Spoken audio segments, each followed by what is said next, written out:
Hola compas, ¿qué tal? ¿Cómo estamos? Pues hoy, como no podía ser de otra manera, vamos a hablar del Mar Menor. Hoy tenemos con nosotros al ya conocido Álvaro, biólogo de la CNT, que nos va a dar un poquito más de detalles sobre lo que está pasando en el Mar Menor y también nos va a hablar de la maravillosa gestión que está haciendo el PP en la región de Murcia. ¿Qué tal, Álvaro? ¿Cómo estamos? Buenas, Rubén. ¿Qué pasa? ¿Cómo ves la situación? Está mal. El Mar Menor está mal. No solamente el Mar Menor, ¿eh? No tenemos que olvidar que cualquier laguna costera cerca de zonas de cultivo, eh, estos próximos años o con el calentamiento global y con los fertilizantes que se vierten en estas lagunas, lo van a pasar mal. ¿De acuerdo? Si quieres, luego lo hablamos un poco mejor por qué, pero sí, Vale, tiene un arreglo complicado, tiene arreglo, ¿eh? Tiene arreglo y ¿tiene además arreglo? los ecosistemas marinos y costeros se recuperan muy fácilmente o relativamente de forma fácil de los daños que les causamos, pero hay que cambiar muchas cosas. Pero según García Gea dice que todo está estupendo, que basta de fatalismos y que todo está bien. O sea, en el año 2018, os voy a poner el vídeo que puse en el vídeo anterior, pero para que lo vea la gente, decía esto. Y preparado. Y yo llevo todo el verano preguntándome, ¿dónde estarán veraneando los que hablaban mal del Mar Menor? ¿Dónde estarán pasando sus vacaciones esos que nos criticaban y que decían que el Mar Menor estaba fatal y que subían fotos de hace 10 años, de 20?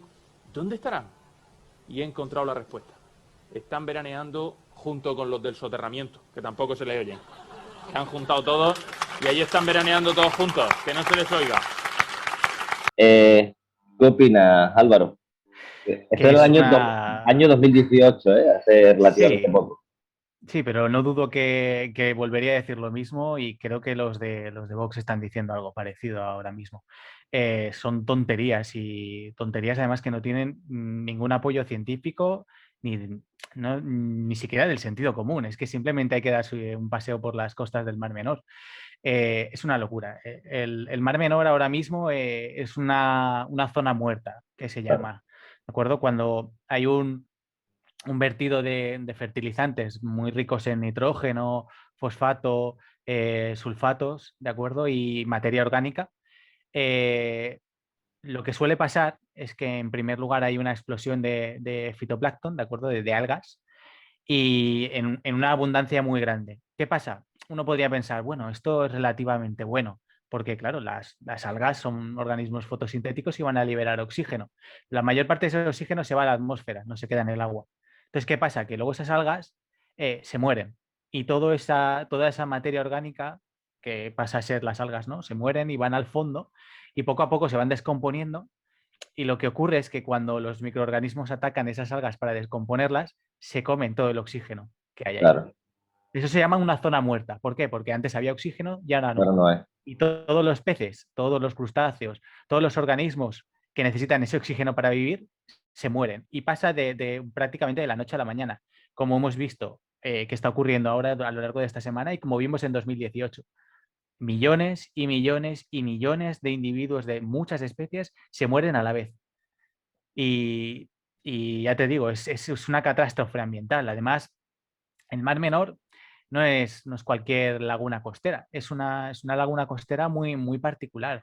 Una laguna costera que se llama hipersalina porque tiene unas concentraciones de sal que no se ven en el resto del mar Mediterráneo y en ningún lugar de Europa y prácticamente en el mundo hay pocas de este tipo. Y tiene un montón de endemismos. Tiene caballitos de mar propios de allí, tiene peces propios de allí, tiene algas propias de allí que no se ven en otro sitio.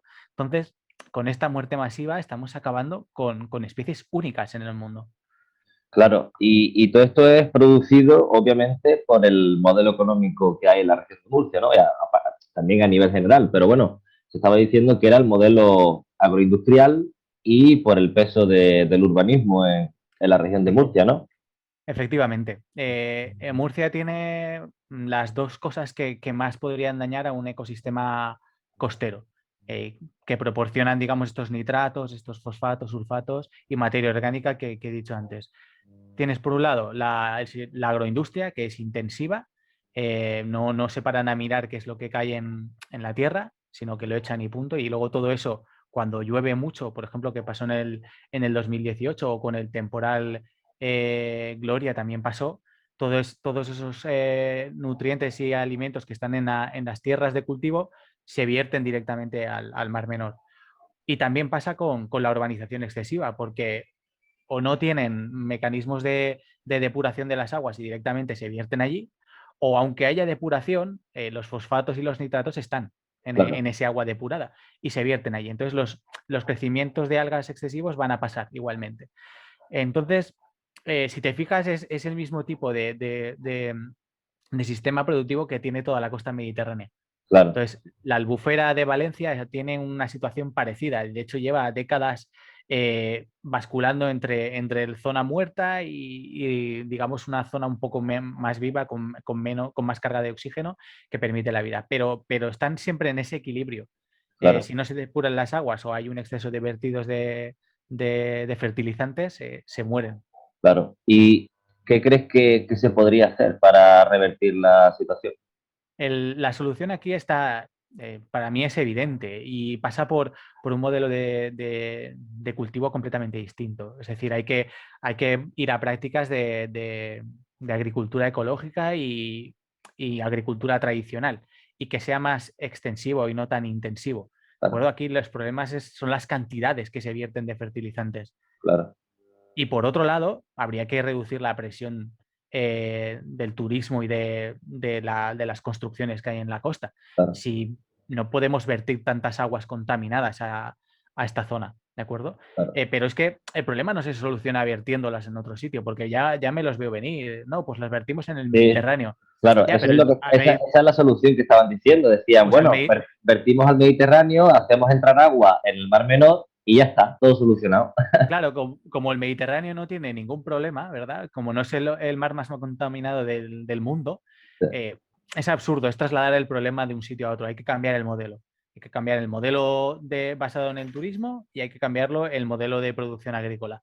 Si Claro, no hacemos esas dos cosas, el problema no desaparecerá. Propondrán un montón de soluciones de tipo más tecnológico o de patadón y para adelante, como lo de verter en el Mediterráneo, pero sí, no acabará funcionando. El problema claro, se trasladará a otro lugar o no funcionará. La solución es reducir la presión, los vertidos de nitratos, fosfatos y materia orgánica, que esto es cambiar el modelo de producción agrícola y cambiar el modelo de turismo y luego fomentar el crecimiento de macrófitos, de algas que viven en el fondo y restaurar el ecosistema, hacer alguna intervención para restaurarlo. Pero ya te digo, sí, se han hecho estudios en lugares, por ejemplo, donde se ha dejado de vertir este tipo de contaminantes por razones económicas, porque digamos en una cuenca ya no era rentable cultivar allí, se llevan el claro, cultivo a otro lado y en 10 años el ecosistema se restaura. claro, La cuestión es que hay que dejar de presionarlo. claro. Hay una frase de Antonio Turiel que dice claro, decir la verdad sobre el cambio climático y sobre todas estas catástrofes naturales significa aceptar que el capitalismo está llegando a su fin, significa cuestionar las bases del capitalismo en sí mismo, ¿no? O sea, y ese es el problema que vamos a tener que afrontar en los próximos años, el cuestionar ese modelo económico agroindustrial de turismo y tal, implica cuestionar el sistema económico en su conjunto, es decir, replantear cómo podemos sobrevivir lejos de una óptica capitalista. O sea, yo creo que la pregunta que debería plantearse la región de Murcia es cómo podemos iniciar esa transición hacia otro modelo diferente que, que no siga vertiendo toda esta cantidad de fertilizantes y de porquerías al mar, que al final los resultados están ahí, ¿no? Que decía que el 85% de la vegetación marina pues está prácticamente muerta desde el año 2016. O sea que por ese camino no podemos continuar y se tienen que replantear otras estrategias. Efectivamente, además, en los límites del sistema productivo es donde se ven más los choques contra el ambiente, ¿no? Porque Murcia es un poco la huerta de Europa. Claro, Y claro, o sea, la explotación allí de la tierra es brutal. Los suelos están contaminados, además, no nos hemos puesto a hablar, pero en el suelo hay unas propiedades de las arcillas que lo convierten en lo que se llama una bomba química. Es decir, eso puede estar 10, 20 años almacenando nutrientes y de repente cuando viene una lluvia muy fuerte soltarlos de repente al mar. Y claro, eso causa muertes masivas en el Mar Menor. Evidentemente la región de Murcia está llegando a ese punto de decir, tenemos que cambiar, no ya arreglar las cosas, sino es que se ve evidentemente que el sistema productivo es la causa, porque si no tuvieran que producir para el resto de Europa, si tuvieran que producir para sí mismos, no habría problema. Claro. Seguramente sería una región muy rica, sus habitantes vivirían con una calidad de vida excepcional y podrían incluso hacer intercambios de excedentes con regiones cercanas, pero no tendrían estos problemas. Tendrían además bosques, tendrían otro tipo de ecosistemas, pero es que la región de Murcia, cualquiera lo puede comprobar con el Google Maps, es todo campos de cultivo dedicados a la exportación. Es que yo creo que, o sea, te hago una pregunta. ¿Tú crees que es posible, o sea, que la base de una economía pueda ser primero la autosuficiencia? Es decir, que cada región o cada provincia o cada municipio replantee lo que tiene a su alrededor, es decir, su realidad, es decir, qué es lo que tenemos y qué podemos hacer para buscar esa autosuficiencia e intentar alcanzar pues las necesidades básicas como alimento, vivienda, etcétera, y una vez que tenga algún tipo de excedente, pues iniciar ese intercambio. Pero yo creo que realmente es posible que la base de una economía sea primero la autosuficiencia y cuando alcancemos esa autosuficiencia, pues yo intercambio contigo lo que a mí me falta, ¿no? Sería ese intercambio y ese apoyo mutuo, ¿no? Pero al mismo tiempo yo creo que se evitarían todas estas masacres porque, claro, el problema es que la economía es interdependiente y los hosteleros te van a decir, sí, ya, me estás pidiendo que no ejerza esta presión, pero claro, si no ejerzo yo esa presión, pues no vienen los turistas y es la rueda que no podemos parar, ¿no? Y lo mismo de la agroindustria. Es que si paramos este modelo agroindustrial, pues no exportamos y no podemos pagar a los trabajadores, etcétera, etcétera, ¿no? Es como, ¿cómo le ponemos los palos a esa rueda, ¿no? ¿Cómo la frenamos? Sí, es una pregunta que exigiría una explicación bastante larga. Voy a intentar ser sintético, pero es una pregunta clave. Es decir, por un lado, tenemos los límites físicos del planeta. Por muy estupendos que se pongan los hosteleros y los, digamos, productores agrícolas, el turismo de masas y la exportación masiva de productos internacionales al extranjero no va a ser posible en el medio plazo. No digamos ya a largo plazo. A largo plazo. En 5 o 10 años no va a ser posible. Pero es que no es que no vaya a ser posible porque no haya petróleo, sino porque no va a ser accesible. Es decir, va a ser muy caro exportarlo. Claro. Van a tener esos límites. La gente no va a poder venir porque va a ser caro viajar. Por tanto, esto hay que explicárselo. Hay que explicárselo a ellos y decirle, mira, tenéis que cambiar. O sea, no puedes vivir del hotel gigante este que has construido toda la vida. Vas a tener que hacer una transición a otro tipo de turismo si quieres, pero un turismo más de cercanía y de menor cantidad de personas. Claro. Y lo mismo para las personas que se dedican a la agricultura, ¿no? Ese sería un primer paso, digámoslo así, para intentar, digamos, convencerlos al final de lo que va a pasar, lo que va a ser un hecho. Pero yendo a la pregunta que tú dices, ¿no? ¿Se puede vivir de lo que produces, ¿no? De un poco ser autogestionados, ¿no? Y un poco empezar la autonomía desde lo próximo y luego empezar otras interacciones con otros lugares un poco más lejanos. Ahí el problema que hay es la cantidad de gente que somos, ¿no? Eso es un argumento que te podrían esgrimir a la cara, ¿no? Es que somos muchas personas, no hay para tantos. Bueno, la actual producción agrícola a nivel mundial y teniendo en cuenta que se destina más del 40% de la producción vegetal a producción de carne, y eso ya explicamos en otro vídeo, que era muy ineficiente y que podríamos sacar muchas más calorías de allí. Lo dejamos Pues por aquí.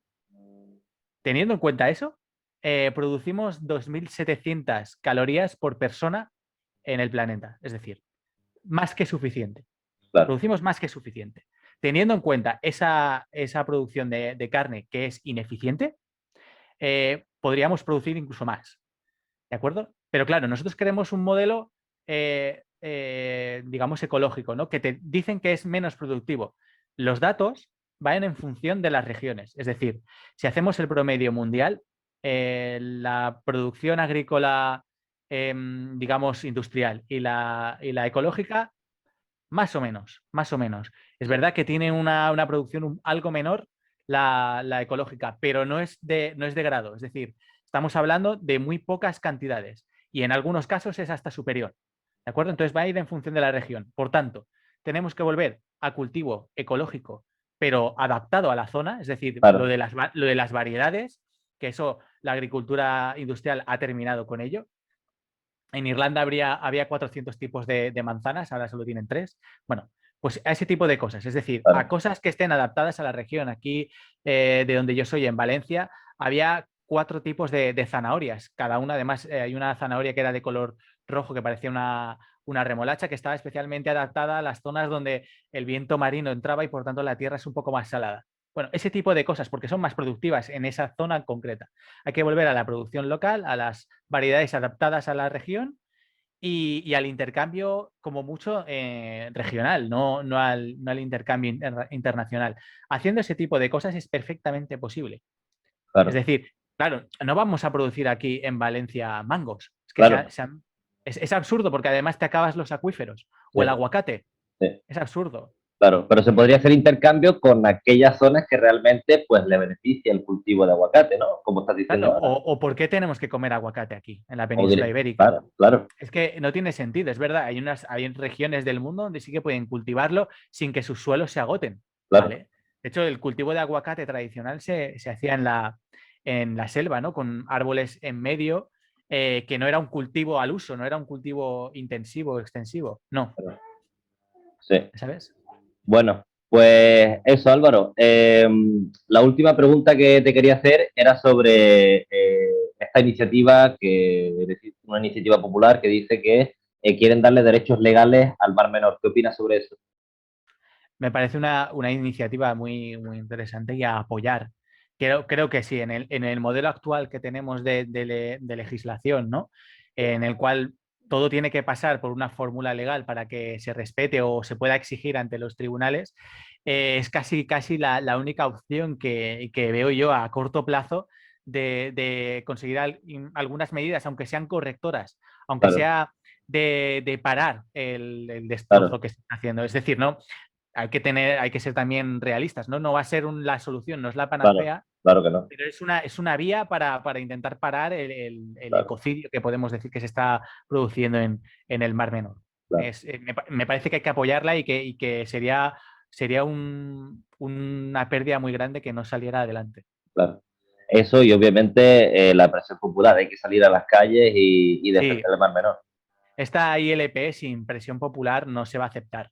Claro, El PSOE, cuando llegue al Congreso, ¿no? Y se tenga que tramitar, es claro. el PSOE el que se va a ver presionado, porque Sí, es un poco el ancla, ¿no? del sistema y sí, allí, digamos, le puede convenir o no, si no se le presiona, digamos, claro, dejarla de lado. Si no se presiona y digamos, el PSOE no ve que puede perder algo con esto, no, claro. no la va a pasar. Hay que obligarlo a hacer. Hay que obligarlo a hacer, sí. Pues nada, Álvaro, muchísimas gracias. Como siempre, es un placer tenerte en el canal. Gracias Y, a ti, Rubén. y cualquier duda que tenga, no voy a dudar en llamarte. Aquí estamos para intentar conversar y en ayudar en lo que se pueda. ¿Vale? Pues nada, mando un saludo y hasta la próxima. Venga, Hasta Álvaro. la próxima, Rubén. Hasta luego.